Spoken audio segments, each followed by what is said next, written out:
Bonjour à tous et à toutes. Donc c'est une vidéo spéciale que je fais en mémoire de Audrey Adam. J'ai eu connaissance de cette information hier, à vrai dire, et je pense que comme beaucoup de travailleurs, travailleuses sociales, pas mal, moi j'ai été particulièrement émue et touchée par l'histoire, le parcours. Et puis comment les événements se sont déroulés, on se re-questionne toujours et on se refait toujours.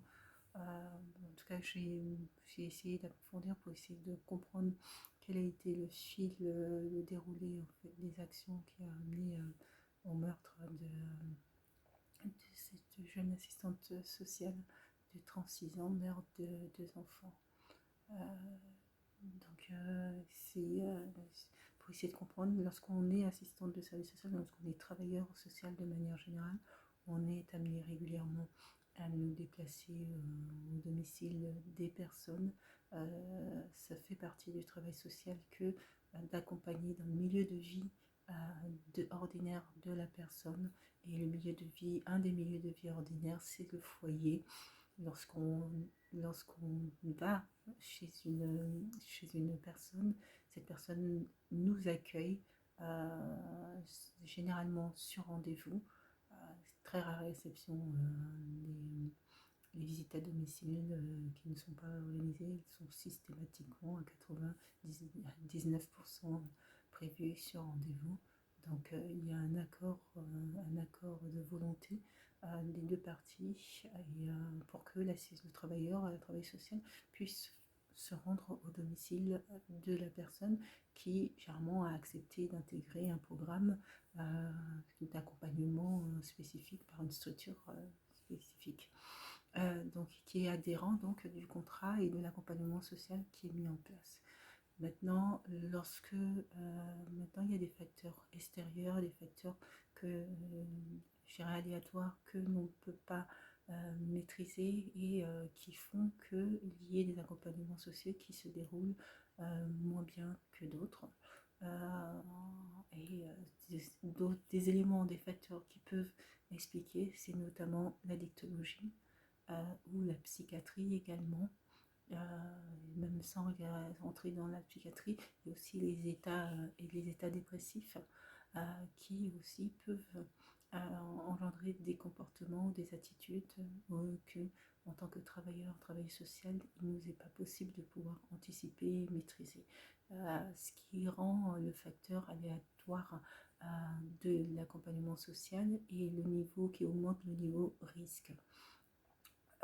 Ça questionne parce que je pense que là, c'est une situation où il y a eu un meurtre, donc on l'évoque, mais il y a nombreuses sont les travailleurs sociaux sur le terrain qui sont parfois confrontés aussi à de l'agressivité ou à une situation ou un sentiment de danger dans un accompagnement social et qui n'ont peut-être pas aussi l'écoute qu'ils souhaiteraient avoir ou l'attention qu'ils souhaiteraient avoir, l'accompagnement qu'ils souhaiteraient avoir dans cette situation pour pouvoir gérer au mieux cette situation. Et ça pose aussi la question de comment est préparé et les conditions dans lesquelles les travailleurs sociaux sont préparés à se rendre au domicile des personnes.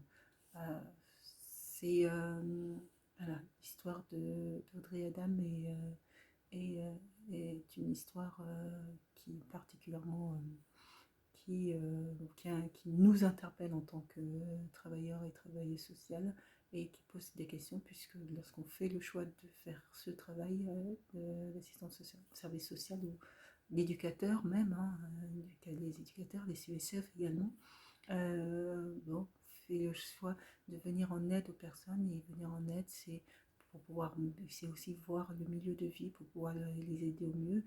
C'est un autre accompagnement social, c'est un autre accueil.